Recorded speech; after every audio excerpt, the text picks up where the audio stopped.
And good afternoon, America. I'm Ann Vandersteel, and this is Steel News Live. Today, we're going to be taking on one of the most painful, politically protected, and morally urgent issues in this country: the family court system. CPS, DCS, foster care, juvenile courts, the government machinery that claims authority over our children. I hope every parent is listening that knows this truth in their bones. There is no relationship more sacred than the bond between a parent and a child. That comes before government agencies, before courts, before paperwork, because God doesn't make mistakes, and He gave mothers and fathers the duty to protect, nurture, guide, and defend their children. Yet, across this country, families are being torn apart by systems that operate behind doors, under sealed records, with enormous power and very little accountability. Parents are told to trust the process, but what happens when the process is the problem? What happens when a protective parent is punished? What happens when a child is removed without real due process? What happens when a family court judge can change the course of a child's life with a swipe of a pen? What happens when jury instructions, sealed records, ex parte orders, and agency testimony become tools that ordinary families can't fight? And what happens when the attorneys who challenge the system become targets themselves? Today, we're joined by two women who understand this fight from different sides of the battlefield. First up, Arizona Representative Rachel Keshel joins us to discuss her legislative work on DCS reform in Arizona, including the fight around HB 4004, protective parents, due process, and accountability inside the Department of Children and Safety. Then we will be joined by Connie Reguli, a former Tennessee family law attorney whose license was suspended, not disbarred, after years of fighting CPS abuse and family court corruption. Connie has argued publicly that what happened to her was not merely a disciplinary matter, but part of a broader pattern involving retaliation, criminal charges, jury discretion, jury instructions, ballot access, and clearly the weaponization of the legal system against those who expose corruption. Today, we're asking the questions that must be asked. Are federal and state child protection agencies still necessary in their current form? Are they protecting children, or are they protecting themselves?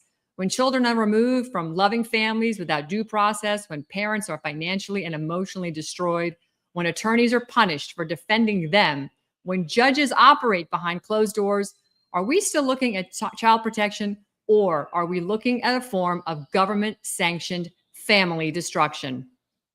This is not an easy conversation, but it's not supposed to be easy, because children just aren't file numbers. They're not court orders that mom and dad have to follow. Behind every sealed hearing is a family that may never be the same again. So we're not just going to expose the problem. I'm going to be talking and asking about what must be built in its place. How do we restore the due process? How do we protect children from real abuse while also protecting innocent families from state abuse? The central question today is very simple. Who protects the children? I'm going to flip over to a quick video right now because I want you guys to get a little bit of an understanding of just how critical this whole position is. Most people don't think about family courts as being unjust and being destructive, that there's a difference as far as in criminal courts versus family courts. Number one, you get due process, right? You don't have due process in a family court. It just doesn't exist.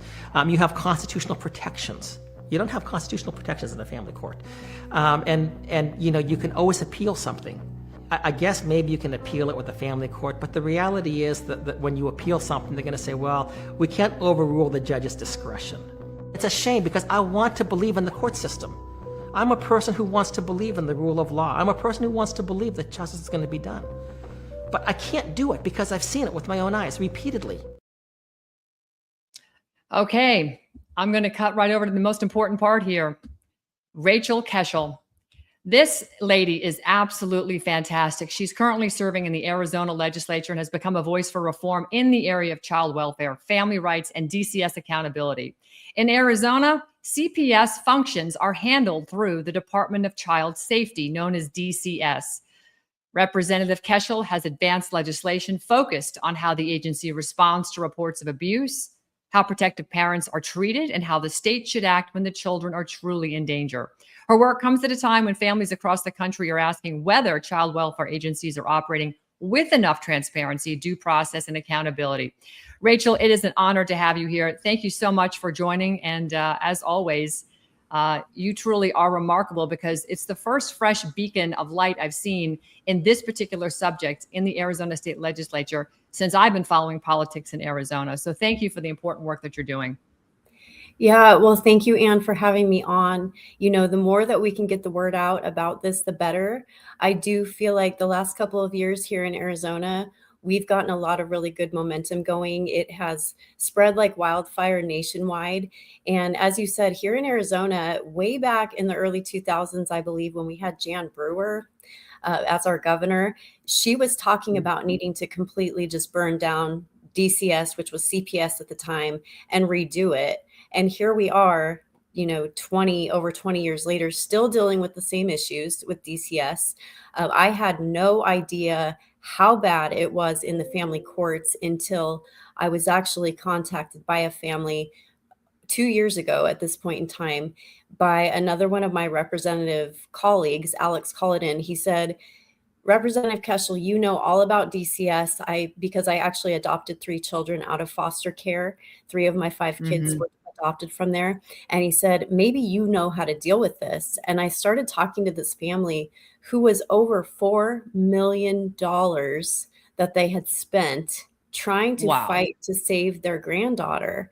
And I was floored by what they told me and the corruption that they were telling me that they had been through in the family courts. It was just very eye-opening. And I started to just kind of shake the beehive, so to speak, a little bit. I sent the judge on their daughter's case just a letter of inquiry. Well, it just really got things kind of heated in the family courts very quickly. I became enemy number 1 to them. And so I knew I was over the target. I am not afraid to shake things up. That's what I got elected to do. I truly believe that. And I didn't know that God was going to use me to do so in the family courts, but talk about an institution that needs it. Family courts and DCS, a lot of it's very intertwined, same issues. We are just struggling to figure out these agencies that are supposed to be, especially DCS, protecting children. That's their job. Right. That is what they're called to do. And seeing that the absolute opposite is happening, it was just very important to me. Once I get set on something and realize how bad it is, I have just barreled forward. I have some really wonderful colleagues who have just come alongside me to help me in this fight. Representative Lisa Fink has been one. Representative Walt Blackman has really stepped in. Representative John Gillette has been an absolute bull in a china shop this year. Unfortunately, he's not running again, but I told him he better keep helping us from the outside, because we really just need to keep moving forward and keep the fight going. And I think a lot of parents that I've met who have become friends, many of them are just dear friends of mine now, they feel like for once, this is actually going to come to a conclusion of getting something done, instead of just politicians that like to tell you they'll do something and then they don't. Right. And I'm going to assume then that your husband is probably been one of your biggest advocates putting you forward out in all of this, because the two of you are an incredibly dynamic team in life in general. I know you support each other one way on one side or the other. With respect to the work in Arizona, though, when you first started looking into DCS system, and as being a parent who adopted 3 children yourself, was it this case you're talking about where the couple had $4 million in legal services and fees already that shocked you the most? Or was there something else that really just rocked you and you said, I've got to get more involved? Well, I mean, that is definitely shocking. A lot of these attorneys, and it's not all, when I speak, it's not all of the attorneys, it's not all of the judges. Here in Arizona, we have a major issue with the therapist interventionists. They definitely have a racket going. There's a handful of the therapists that, they are just bankrupting families. I have met families who have had to sell their homes to pay legal fees. This is absolutely asinine to hear this from these families, and the courts and the attorneys and the officials of court appointed officials, they are just making money off of these people. And the saddest part, the kids are suffering the most. That's probably the most difficult thing that I've had to stomach in this because, like I said, I've met some of these kids. I have had parents reach out to me and tell me the judge that I have on my case continues to put my children in harm's way, to put them with an abusive parent. And to me, there's no logic to that. When you start looking into some of these cases, you can't comprehend why a judge would continue to put there was a case with 4 boys. She continued to put them with this abusive father who was strangling the children. I mean, he was neglecting the children, Mhm. starving the children. It was pure abuse. And it got to the point where Representative Lisa Fink and myself had to finally tell her, you take them to the hospital. There was a circumstance that had happened because the head judge, and they all cover for each other. It's really sickening. But the head judge has said, well, you need to have these parents go to another, a doctor, another adult that can basically back up their claims. So she called and said her child had been strangled by the dad, marks on the neck and everything. And I said, you take those boys to the emergency room right now. You get it documented.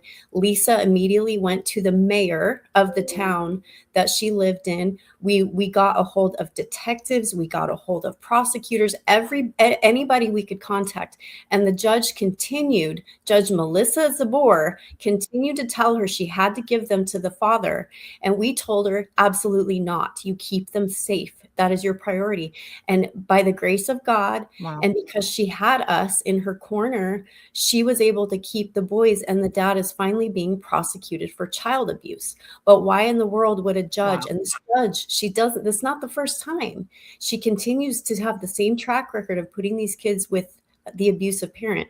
There's a case in Arizona. She's getting a lot of traction right now. Hope Hooten is her name. She would be wonderful for you to have on her show, on your show. In 2024, she had 2 kiddos, Alec, 6 years old, Lydia, 4 years old. The dad had a lot of mental problems, mental illness. He was bipolar, potentially schizophrenic. He had checked himself in for treatment, so he was admittedly struggling with his mental health issues. She was begging Judge Michael Valenzuela to not give her soon-to-be ex-husband any unsupervised visitation. And the judge just continued to not listen to this mother crying from the rooftops, to not allow this, just let's make sure he's well before he has that unsupervised time with the kids. In May of 2024, the judge allowed him to take the 2 kiddos for an overnight unsupervised visit, and he shot and killed them, 6 and 4 years old, and then shot and killed himself. And that judge sealed the records. She finally, just with the help of an amazing family court attorney here in Arizona, she just got them unsealed. And she's out there just getting her story out, she is one of the strongest women I have ever known. She has relied on God to keep moving forward, because how do you do that after a circumstance like that? But this judge is still on the bench. He is still on the bench, and the courts continue to make excuses for him and her situation, even as it's becoming nationwide, worldwide news, or a story about her. It's unbelievable. So let's talk about HB 4004. What problem were you trying to solve with this legislation? So many of the pieces of legislation that I ran, regarding family courts and DCS, those actually came from the moms, the dads, the parents who have gone through this. This is the people's government. Sometimes we forget that the government does belong to the people. And so when I get these wonderful bills brought to me by the parents who know best, they have lived through the hell of DCS and family court. They know exactly what loopholes need fixed, what holes, period, need fixed. And so that was actually a bill brought to me by a mom who went through a just tragedy herself in the family courts many years ago. She was a domestic violence victim, and she finally got a good judge and a good attorney to help her get out of that and to protect her kids who were also being abused. So she's now a supervisor. Talk about infiltrating. She decided, I'm going to actually infiltrate the system that needs fixed and even get on the inside and figure out what more we can do. So she brought me a lot of the legislation I ran this year. I think she should run herself. She's amazing. Her name is Tanya. And she was the one behind that bill, because what's happening is DCS, when they get involved with these cases, a lot of times the safe parent calls DCS because the children are either divulging information of abuse that happened when they were with the other parent, or they come to the home with marks on their body, whatever the case might be. So the safe parent calls DCS, and DCS is like, well, I can't really do anything right now. They're with the safe parent. So the DCS is kind of, and it's the same we have noticed with law enforcement, when they try to get law enforcement involved, a lot of times these agencies are like, nope, domestic dispute, I want nothing to do with that. So they're just avoiding it. So these parents who are trying to protect their kids from more harm are just stuck having to follow a court order, give the kids back to the unsafe parent. And so I have tried to go to DCS and say, this isn't working. We have got to figure it out. I do think we're making some ground with DCS in Arizona. John Gillette, Representative Gillette, has been just integral for that. I mean, he has really put the pressure on the government committee, myself, John, Representative Walt Blackman, and Representative Lisa Fink. This was probably one of the best committees I've been on in the legislature, because everybody on that committee was ready to actually make some changes. Like I said, changes that are decades in the making here that usually just get shoved under the rug. So we're going to continue that next session. I'm in a pretty tough race, but Lisa Fink and Walt Blackman will absolutely be back. And I always tell people, even if I don't get reelected, I'm not done fighting. I can probably do more damage in a good way from the outside, because I don't have to mind my P's and Q's as much as citizen Rachel. So I'm not going anywhere. It doesn't matter what this election holds coming up. I will still be around fighting to help these parents. Like I said, many have become dear friends of mine. And I've seen the pain on their children's faces. I have 5 kids of my own. The mama bear in you comes out, and you want to just get this fixed, because this is unacceptable, what is happening to these families. It's 100% unacceptable. So how do we protect children from real abuse while also protecting innocent parents from false allegations, or what I would call government overreach? Oh, well, that is a very good point, because it definitely goes the other way.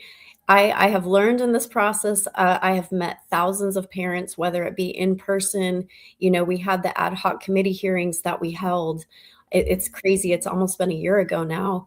And I have met parents that, I heard their side of the story, but then when you come to find out more, there's a little bit more to the story. So you kind of learn you have to be very discerning in these situations, unfortunately. But that is we had some legislation to actually help do that, because some of the parents that have made these false allegations, there's plenty of that too. And then you have an innocent parent having to combat that. So we had some pieces of legislation that would have actually, made it a criminal offense to do so if you were making false allegations against the other parent. And though, unfortunately, those pieces of legislation just kind of died. A lot of what we did in the House just stopped moving in the Senate. The bill that you talked about, 4004, unfortunately, we got that in a little bit late in the game, once the committees were coming to a close and things like that. So that's a bill that will definitely be dropping very early next session, whether it's me sponsoring it or Lisa Fink or someone else. We want to get that one in. It's a great piece of legislation. It's actually a piece of legislation I think we can get a governor's signature on, especially if we have Andy Biggs in there. We can get a bunch of governor's signatures, unlike 450 plus vetoes by Katie Hobbs. But Yeah, Right. so Well, there are she's in a little still bit of trouble right now. Just a yeah, little bit. well, just a little bit. It's always one thing Yeah. after the other with her, so. Do you think parents fully understand, Rachel, their rights when DCS first comes to the door? And should parents be required to speak to DCS without counsel present? Nope. And that is one of the biggest issues that we have is DCS is supposed to hand them their rights. There is a packet that DCS has. It Mhm. has everything written out. And how many parents do you think receive that information when DCS shows up at their door? 0? Absolutely zero. Correct. Yeah. And so we have been trying to inform parents as well.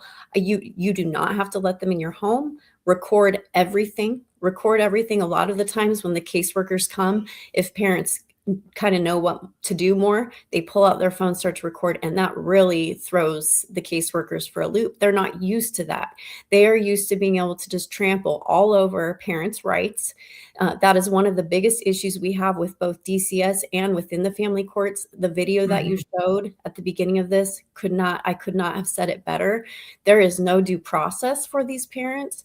There is Right. no their constitutional rights, both the parents and the children are just being trampled on constantly in these situations. And I think we saw too during COVID in 2020, most Americans don't understand what their rights are. I mean, they really don't. They just let the government come in and trample upon them all the time. So it's no different with these parents in these situations. And so I don't know how we best inform them, but we need to.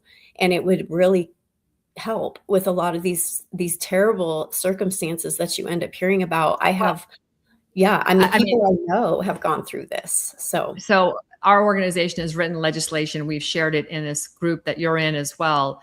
mhm, Frankly, we need teeth. If it's written into the legislation that they're supposed to receive a clear written statement of rights before speaking with DCS, right? They should understand that, and they're not getting it. There should be penalties for that, including up to job termination from the person who's, antagonizing the family. I want to shift gears because we only have a few minutes left in this segment with you, and it's really important because you know what it's like to have three children that you've adopted from foster care. Many families believe that foster care system actually has financial incentives that can reward removal instead of reunification. What have yep. you seen in Arizona? Well, I will tell you when I felt called to adopt kiddos, I felt very clearly that God had a child for me, and it ended up being 3. So that was a little bit of a surprise, but I did not understand the system very much. I just knew that we were filling a calling, we took the calling, and we ended up with 3 kiddos who stayed. They all stayed, all 3 of our foster kids. But I will tell you something that was a red flag to me. My daughter, Lily, she's now 13. When she came, she was 3, and her mom was struggling with addiction. Both of her parents were. It was a very commonplace story in that. Mhm. And I'm telling you, I worked so hard to get her back with her mom. Now, we loved this little girl. She is amazing. She is just an amazing kiddo to this day. But I knew, ultimately that's her mom. I'm Right. bonus mom is what we've always called me because we still have a relationship with her. But as far as Lily went, I drove her mom to rehab to get better. She was ready to get well and took her up there because the caseworker had failed to do something with an appointment schedule. They turned this drug addict with her bags packed away. And she was so Oh, defeated when I dropped her off. After that, that was it. That was when she just that's gave terrible. up. And That's so terrible. I realized at the time something is weird here. And Lily, we have a really awesome relationship with her paternal grandma as well. She comes to our family, holidays. We are great friends. And she couldn't get custody. You look at like kinship, and Lisa Fink has a bill for that as well. But it's Great. the incentives. They get more money to place them with non-kinship placements where kids thrive in So, kinship placements. so to my point, then, I mean, this is a little bit of a rhetorical question based on that statement, but should the state be required to exhaust safe family placement options before placing a child with a stranger? Absolutely. And that's the legislation that Lisa Fink has run now 2 sessions in a row. And I will tell you, there was a Republican that killed it. last session, who used to be a DCS caseworker. Interesting. Sometimes, yeah, you look at this, and that's because the legislators who have the lobbyists in their ear, whether it's the court lobbyists, which should be completely illegal. It is unethical to have one branch of government coming into our legislature, lobbying legislators against good court reform bills, but that happens. And then the lobbyists for DCS come in and get in people's ears as well. So Okay. those are the battles we have, but we know what they are now. We've tried to make it where the court lobbyists are not welcome in the House.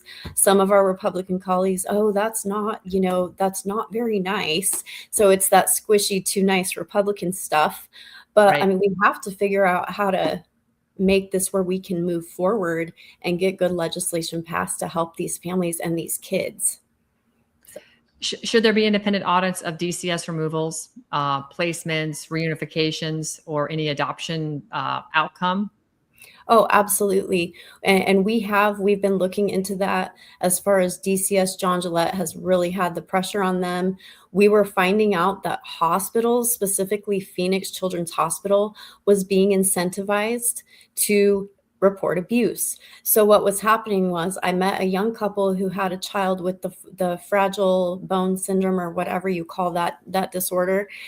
And they lost both of their children because of those incentives, because the hospital, instead of really looking into this, really listening to the parents, doing extensive testing and things like that, they were getting close to $1,000 to just report abuse to DCS, and then DCS moves in, takes kids out of safe homes. We cannot be incentivizing that type of stuff. They need to be No. reporting abuse for the sake of the children, not In, money.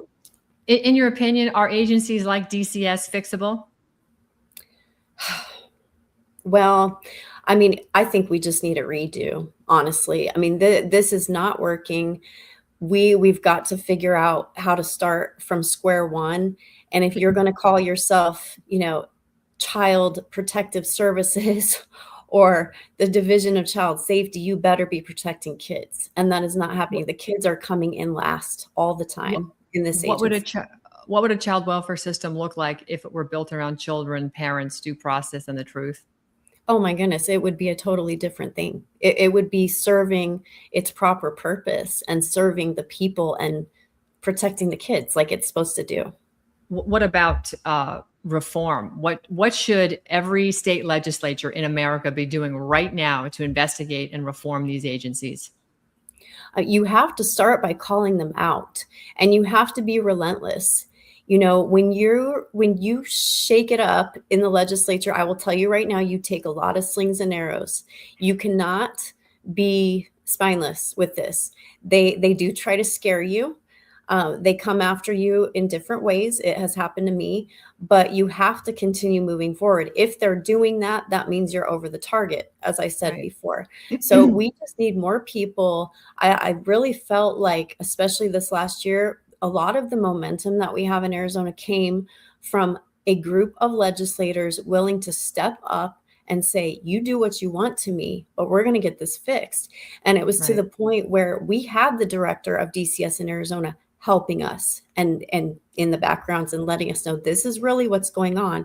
And what we came to find out that was very interesting, a lot of these agencies, Department of Economic Security, DCS, DHS, they've kind of made the system where they can all use each other as scapegoats, the way that some of their rules and regulations are working together. So we Mhm. realized when we went to the director, she said, yeah, but my hands are tied because of DES does this, like the incentivizing the Right. hospitals.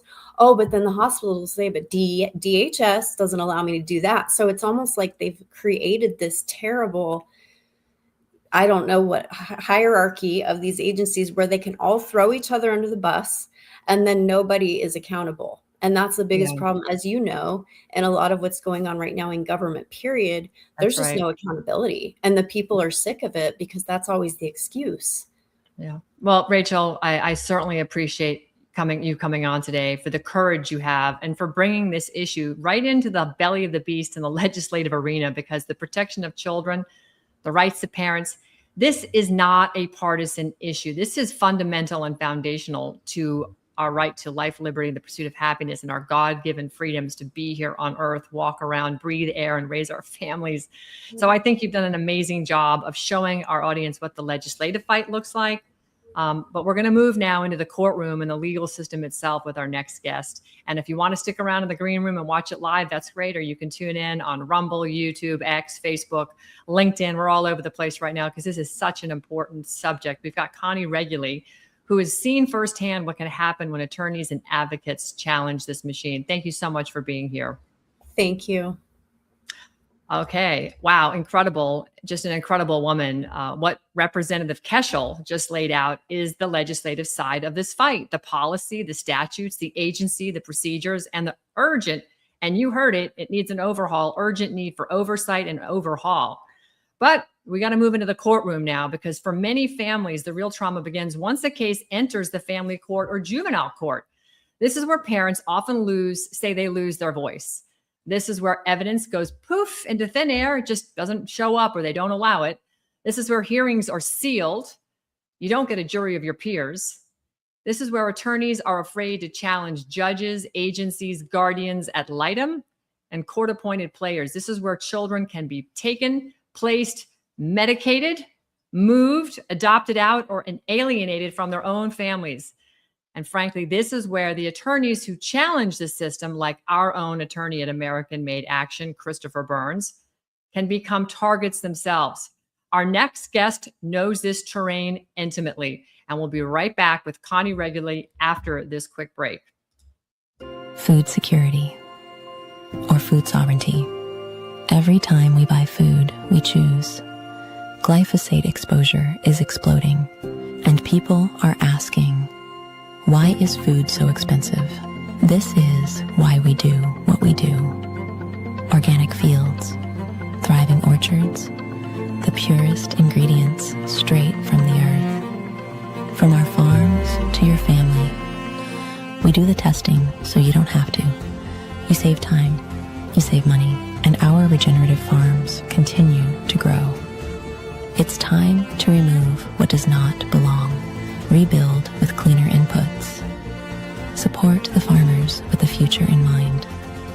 This isn't a trend, it's a shift. We still have a voice. We still have a choice to vote with our dollars for a healthier America today. Tap the link. Are you ready to take your health back? At vandersteelhealth.com, I trust Purium's powerful superfoods to fuel my body with clean, plant-based nutrition. And in a world filled with toxins, Biomedic is designed to help support your body's natural detox process, even from glyphosate exposure. Real nutrition, targeted support, no junk. Go to vandersteelhealth.com and take control of your health today.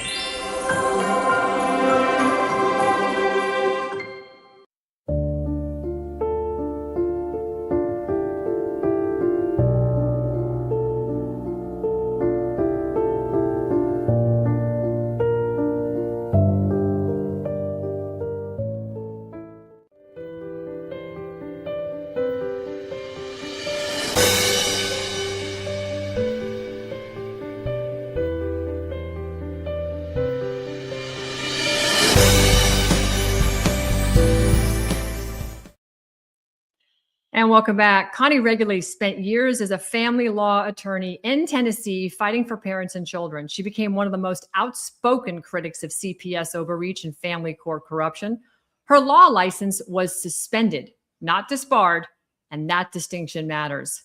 Connie has argued that suspension, criminal prosecution, and surrounding legal actions were part of a broader pattern of retaliation for exposing DCS and family court abuse. She has also raised serious questions and concerns about judicial discretion, jury instructions, ballot access, and whether the courts can effectively rewrite the rules after the fact. Connie Reguli,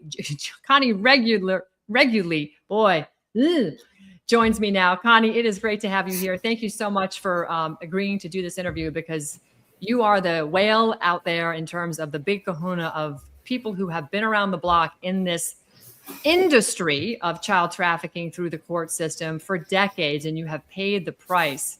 So I really appreciate you taking the time to come over here. You are a former Tennessee family law attorney and a longtime advocate for families caught in the CPS and family court system. Welcome to Steel News.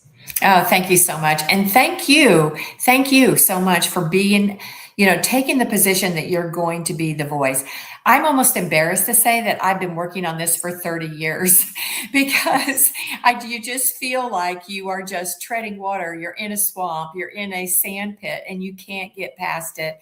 And I decided long ago that until the voice is loud and clear, until people are talking out loud every day, because I've seen it since 1997. So Thank you. And I listened to your last guest. She's right on target with everything. But let me tell you this. Here is the word. Children are hostages. The children are hostages. These children have done nothing wrong, and yet they're being held hostage, and everybody makes money off the child once you are holding it hostage. It's sickening. It's absolutely sickening. But I want to first start because I think we need to correct the record. Your law license was suspended, not disbarred. What is the difference, and why does that distinction matter?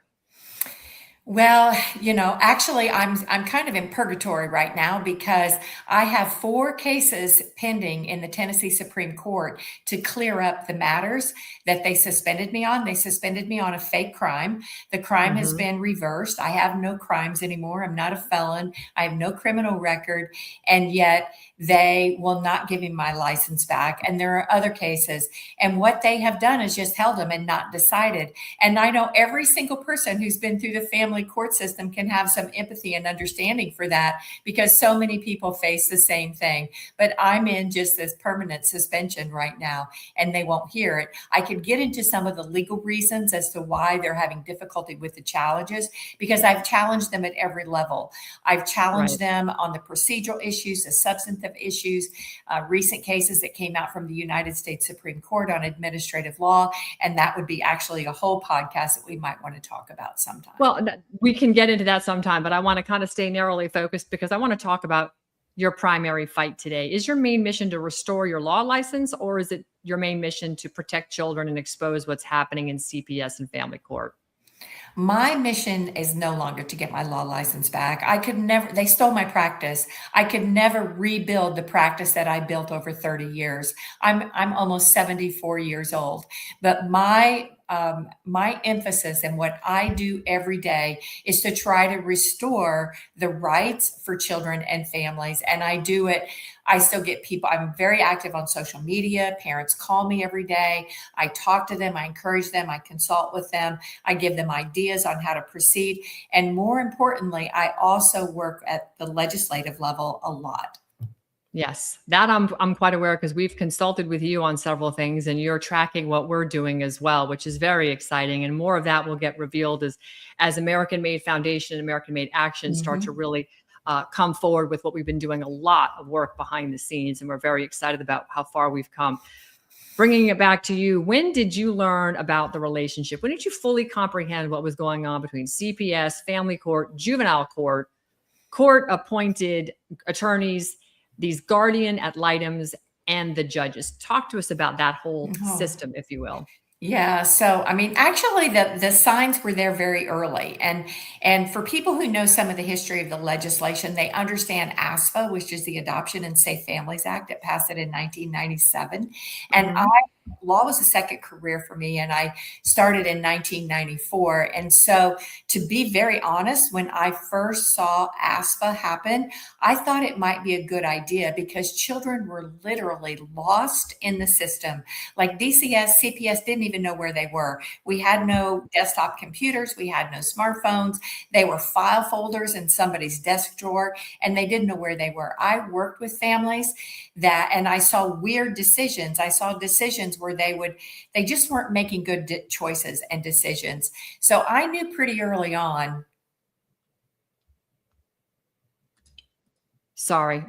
That's okay. My computer froze or yours did, so I apologize. So, when you look back at the Clinton legislation, essentially, this to me, and Maureen and I have talked about it, my colleague at American Made Foundation, we have talked specifically about that was really one of the turning point for monetizing the destruction of families and ensuring that reunification was never the goal. How would you break down the monetization aspect of the Adoption and Safe Families Act that was, pushed through by the Hildebeest and her co-conspirator Bill? Yeah, in 1997, and like I said, at the moment, I thought it might be a good idea. But what happened, I actually call it the secret middle class welfare program, because once a child is adopted, they continue to get the funding. They continue to get per diem funding, which is still taxpayer money. We're getting state dollars and federal dollars, but it's still your dollars. And so what has happened is they decided that it was more beneficial and more financially functional to move children from foster care to adoption instead of restoring the families or placing them with relatives. And that is what we've ended up with. And when they first did it, they had a income cap on it. So they would only do it for poor children. But in 2008, they removed the income cap. So every child who went into foster care was available for the adoption bonus money. And I have access to the Tennessee checkbook. I've gone through the Tennessee checkbook and looked at when there were big shifts. And you can see when it went from $3 million a month just for the state of Tennessee, which is still a lot, but it jumped all the way up to $12 million a month. So for the adoption bonus money, just for this state, which is, we're kind of an average state. So multiply that times 50 plus, we have this secret welfare program that is funding adoption instead of restoring and helping families. Yeah, it is a money laundering machine, and the amount of money that flies literally under the radar, many times in brown paper bags and PayPal and Zelle transactions, is staggering. You wrote at one point that a judge can take your money, your children, your home, your freedom with a swipe of a pen. That is a really powerful statement. I mean, it's daunting when you think about that. How often does that happen in family court when a family is brought in under the concern or guise of a child is in harm's way? All the time. I mean, the judges have so much power. But here's an Do the interesting. families understand it though, Connie? I mean, do the families get that the judge have all the power in the courtroom? Most people who still walk in a courtroom who've never had an experience in the courtroom before believe that judges will be fair, impartial, and it will be a tribunal of justice. Most of them still believe that. And that's not what happens. But here's an interesting twist when it comes to I'm going to call it DCS, CPS. I'll just call it CPS because it's CPS everywhere. When a child is put in state's custody under CPS, they have total control. Once they get their hands on that kid through an ex parte order where there's no due process, they're in total control and they can flip that child to as many different homes and placements as they want. And this is something that is in such contrast to two parents who are fighting over custody. The judge can only award custody to one parent or the other. But when the judge puts the child in the custody of DCS, and I'll give you an example. We had an autistic 6-year-old child removed last year. In 100 days, he was in 20 different homes in 100 days for an autistic child. And I just got a phone call from another family. They have a 7-year-old African-American male child who was making A's in school, and they have flipped him to 8 different placements in 6 weeks. What does that do to a child? And DCS is in total control, and the judge can't do anything about it. So, I mean, those stories that are horrific. If a parent is listening to this and they hear that their a child is being moved that many times, parents know that a lot of times children have attachment disorders. When you leave just to go out to dinner and get a babysitter, they act up and they're crying and hysterical because they're so attached for whatever reasons, love or otherwise. When you move a child that much, the long-term outcome studies of these children raised like that, what does that look like for that child becoming an adult? Well, we know that attachment disorder is real now. I mean, we know that. And unfortunately, there have been some long-term studies of foster care. Unfortunately, there's not enough. But there are statistics out there to show that if you've been a foster child, you are more likely to be in prison. You're more likely to not have a job. You're more likely to not go to college. You're more likely to have your own children taken, as a matter of fact. Yeah. All the markers are bad. All the social markers are bad. So, as a family court judge, do you think that they're being held to constitutional standards? And what checks actually exist when a judge gets it wrong? Are there any checks at all? Well, no, because judges have immunity, so you really can't sue them. But here's what we have to look at seriously.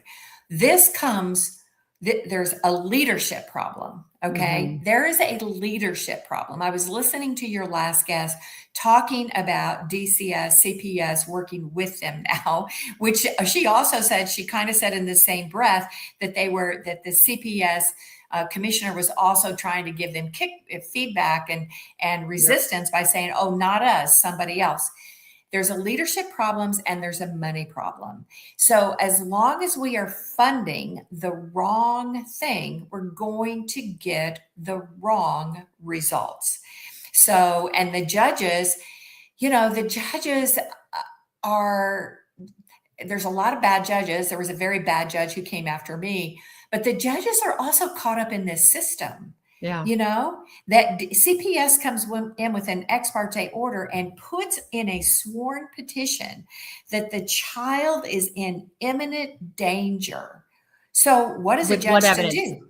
What evidence? What evidence do they have in this sworn testimony? They have very little evidence. They have hearsay, but they put that in something and they tell this judge under sworn affidavit, this child's in imminent harm and imminent danger.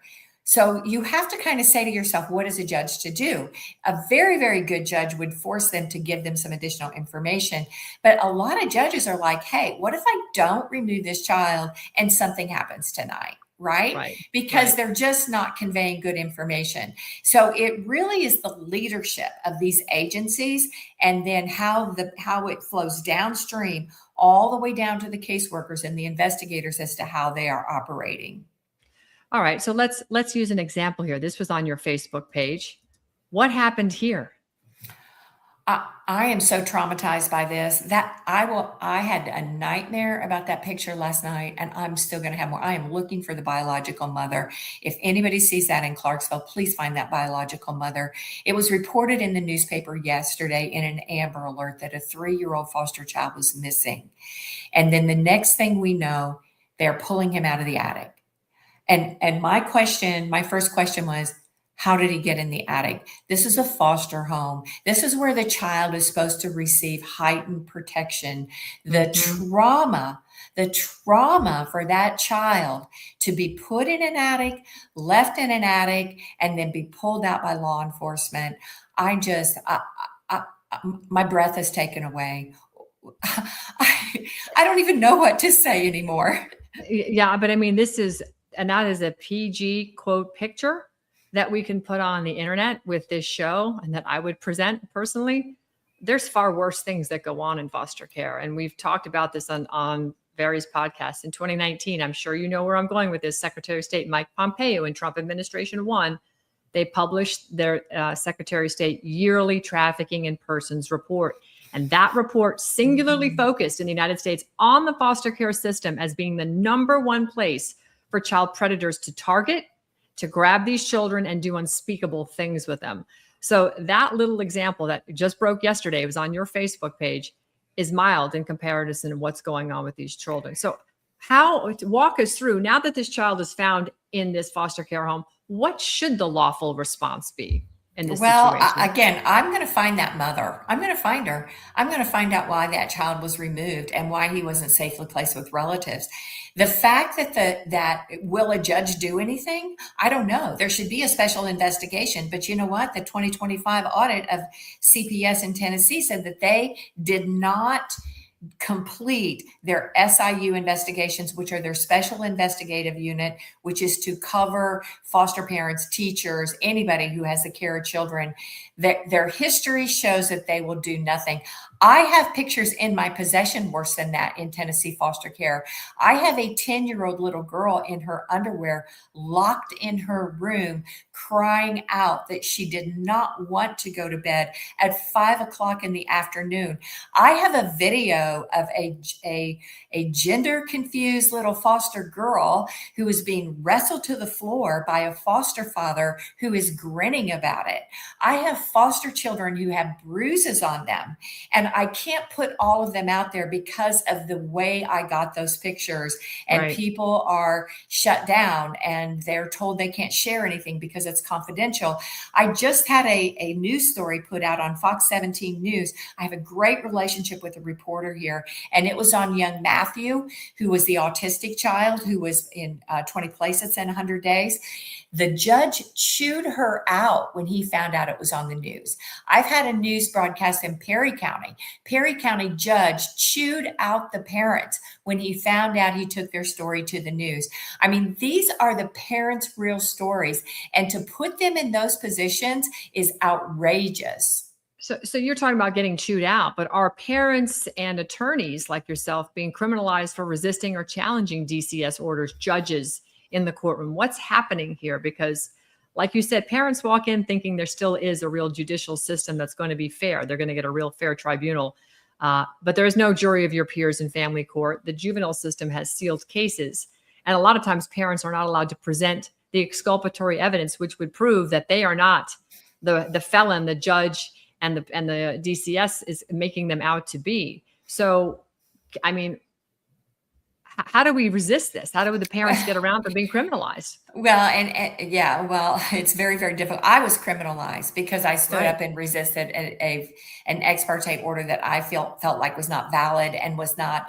And I had contacted CPS and said, let me work with you in this investigation. We'll be happy to show up. You can see the child. You can talk to the mother. I just want her to have an attorney present. I left messages for everybody, and instead they went and got a secret ex parte order to take the child anyway, and I resisted. And, you know, and let me tell you something again about money in the court system. Let me tell you of an example. So this little child who is 7 years old, African-American male child, he was fine. His mother had an episode. She ended up in the hospital, but she is not a addict. She works. She has a home. She takes care of her child. And because she had to go to the hospital for just 24 hours, they took her child. He has been his level. What they do is they ramp up their levels. He is what is called a level 3 continuum. That is $273 a day. That is $8,000 a month for a level 3 continuum child. Every single month, that foster parent is making $8,000 tax-free money, gets free medical for the child. And the attorney, if the parent gets a court-appointed attorney in Tennessee, that attorney can only make $60 an hour and is capped out at $1,500. And so how much time do you believe that a court-appointed attorney is going to put into a case? Who's making the money on the child? And you also had, and I heard your prior guest talk about the therapists, they're in on it. They get money. All the additional services get money. They have transportation people for the children. They get money. The child is the hostage, and everybody can make money on the hostage. Absolutely. And that is, in fact, the case in point of what's going on. That's what the Adoption and Safe Families Act really, I think, put into overdrive when they really started to fund through the Social Security Administration, which falls under Bobby Kennedy at Health and Human Services. SSA's Title IV-E, Title IV-D funding is a behemoth and a whale of money that comes filtering into all 50 states. And you and I have talked about this. How do we reduce the amount of children that are wrongfully taken without true exigent circumstances and real well-documented harm? If you can't prove those things, there's no reason someone should come and take your child at all. The harm that if you've just documented is immense to the child when they're bounced around to all these different foster homes, or worse, stuffed in attics or trafficked for sex trafficking, et cetera. So, we've discussed, Connie, how do we reduce this? We know that on average, about 95% of the children in the system clearly didn't have a real valid reason to be in the system. And that money that's coming down from the federal government is fostering the development of making sure that system is full of children at all given times to fund all the parasitic organizations. So if we had legislation that raised the threshold and evidence that you needed to bring to the table in order to take a child, do you believe that we could eliminate 95% of the cases, therefore not requiring all that money out of Washington, D.C., which is your money, my money, it's taxpayer money? Could we reduce could we defang and defund with proper legislation? So as long as you are funding the wrong work, you're going to get the wrong result. Right. These levels of evidence, and you're talking to somebody who's been in the courtroom who is a vigorous litigator.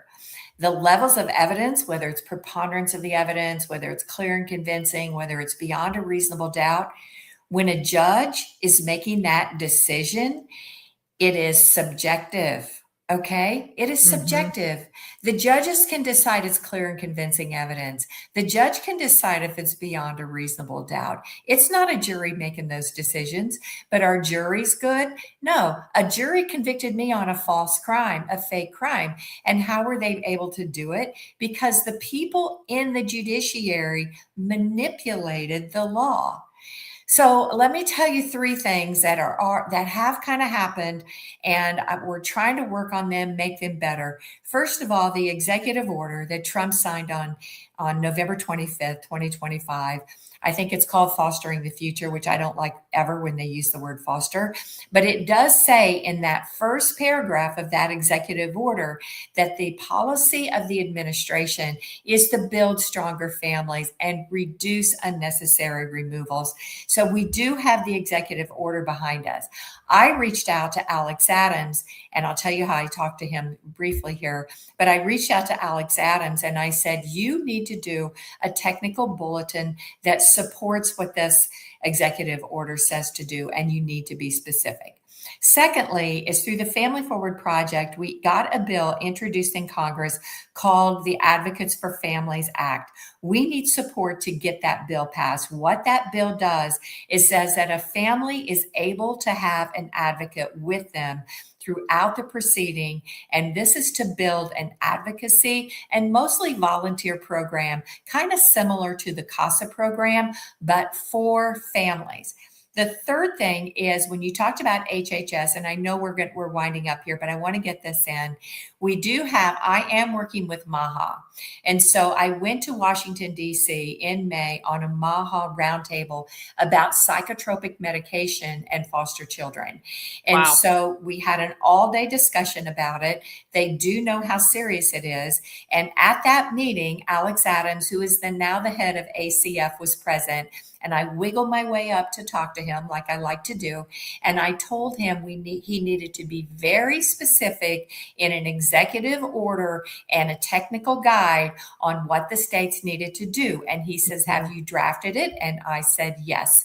And I sent that to them. And I have begun that conversation. We have problems with the laws. We've got to look at what can we do with leadership. We have an executive order. We can get a technical bulletin. We can get it produced. We can get it enforced and promoted at the state level. This is such music to our ears that you've made the connection into the ACF up in DC, and that you've already drafted the order and you've sent it. I mean, this is to me hope. That brings hope to this whole conversation. Because while we saw what the White House put forward with it, okay, that's great. It's the first step. They're walking through the gate. They're trying to, but again, they're acknowledging a system and they're trying to fortify it. And I guess the question that many of us have here is, are federal or state CPS agencies even needed at this point? Well, my theory is we need to bust it apart. You can't call any agency services and have them in the business of prosecuting. I was a prosecutor as well. Right. Ultimately, we need two separate agencies. We need an agency to serve children and families with what they need, because we know 80% of these children are removed under neglect and substance abuse issues with the parents. That needs to be an agency totally focused on that, totally focused on relative and kinship placement and support. And then we need a prosecutorial agency like a district attorney, who are punishing crimes. The children who have been truly traumatized with abuse don't need to be in a foster home. They need to be in a trauma center. So They need, if a child's being abused, then Connie, who should respond? well, they need to be in a trauma center. They need to be a But I mean, place in order to where, get them to the trauma center, if the child is being abused, who has to respond? Is it, how does that work? How do we get them to the trauma center? cops, just like if somebody's in a motor vehicle accident, or if there's a murder or there's a shooting, the cops show up and they call the ambulance. Okay. So we need to get them in from the scene of the abuse. We need to put them in a trauma focused environment where there are professionals that, if there are good family members, that they can come in and begin to work with the children through a trauma setting. Okay. Should anonymous reporting be allowed? No, no, no. We shouldn't even have confidential reporting. People are entitled to face their accusers in criminal court. They should be able There you to go. face their accusers in CPS court because it is quasi-criminal. So you're saying basically false reporters should face criminal and civil penalties. Absolutely. Absolutely. What about And CPS there workers? should be no immunity. I'm fighting cases now. Great. And because there's immunity, and I have taken cases, I've taken civil rights cases up to the Sixth Circuit. We need to get rid of their immunity as well. All right. So here's the $24,000 or $64,000 question for those that remember that show. If you had the authority to redesign the system tomorrow, what are the first three things that you would do? Well, first of all, we would have to set up two separate agencies. We have to have two separate agencies. I think the state localized Bureau of Investigation, such as the Tennessee Bureau of Investigation, needs to have a specialized unit on child abuse and sexual abuse so that you have specialized prosecutors and you have specialized trauma intervention fields and professionals and places to do that. And then we need to have assessments to help and support families.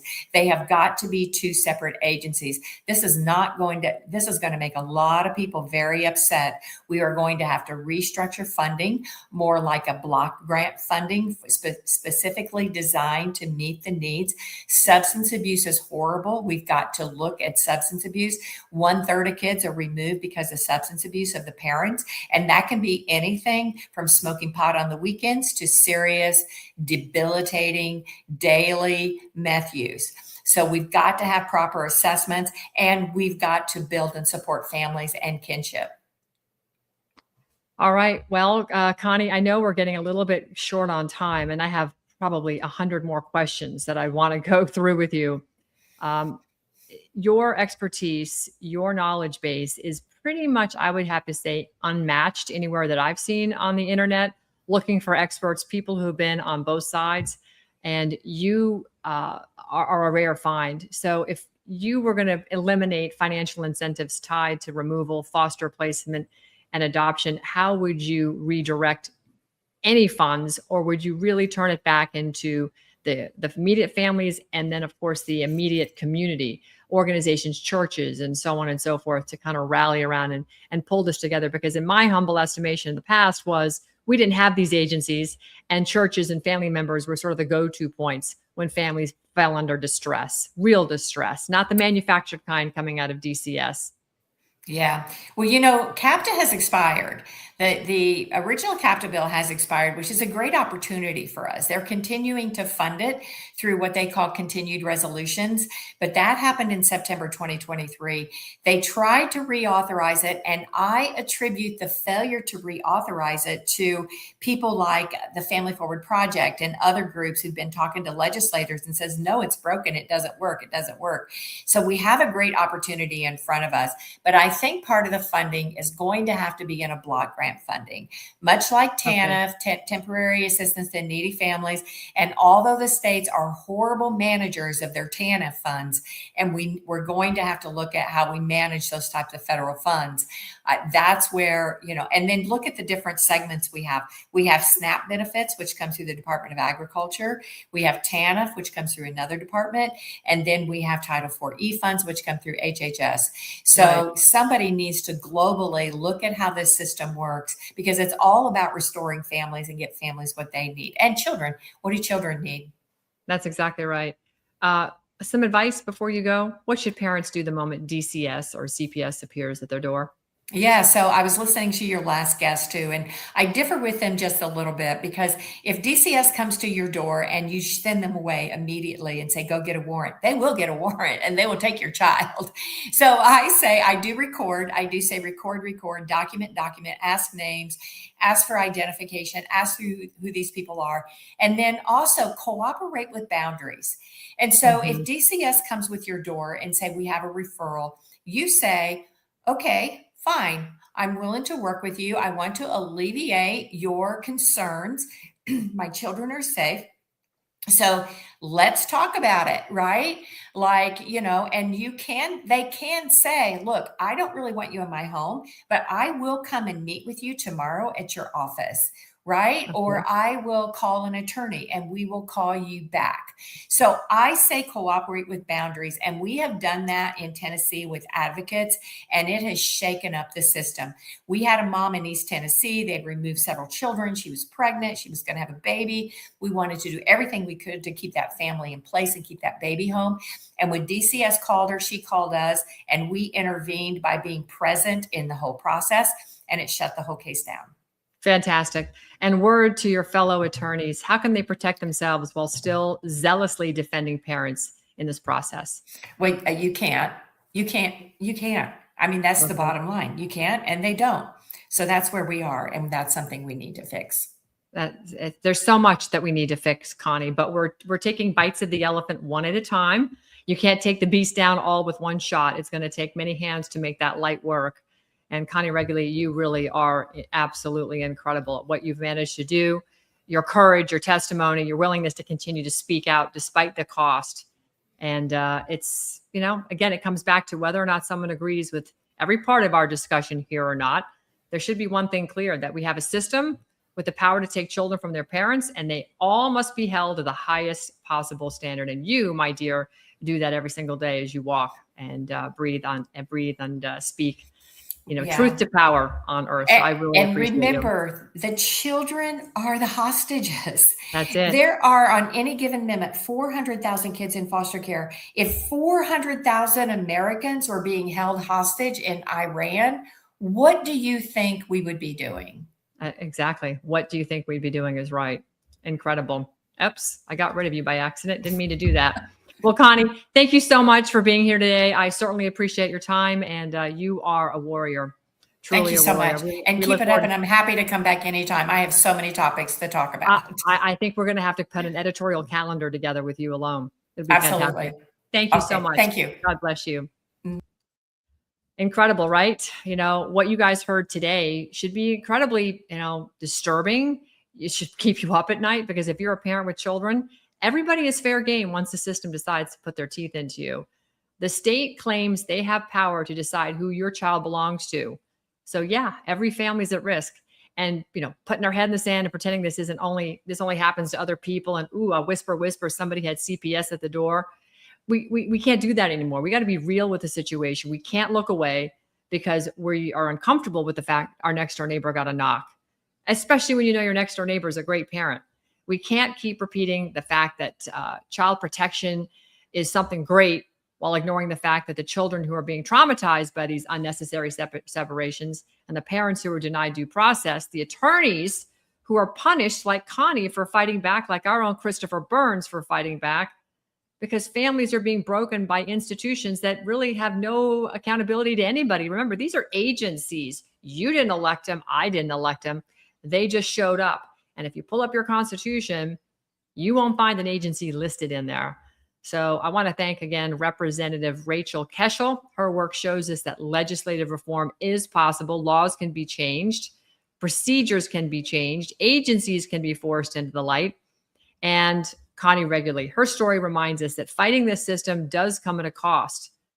When an attorney, an advocate, a parent, or a candidate running in for office, or even like a whistleblower stands up, you've got a big, powerful machine that you're facing. This is the Goliath, and you are the Davids.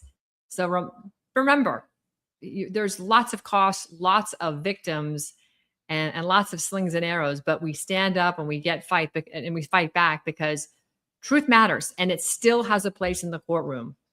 It's still about whether or not you as a parent have a fundamental right to raise your children. You don't get treated like cattle. And that's not how God intended. Our founding fathers saw clear to that. They immortalized it into a beautiful piece of parchment 250 years ago. So I hope you guys got a lot out of the show. And if you have further questions, the links to these incredible ladies are in the show notes on Rumble and YouTube. So you can go there and find them. We do stream this also on X, LinkedIn, Facebook as well. So I appreciate everybody tuning in today. I hope you guys have a fantastic rest of your Thursday.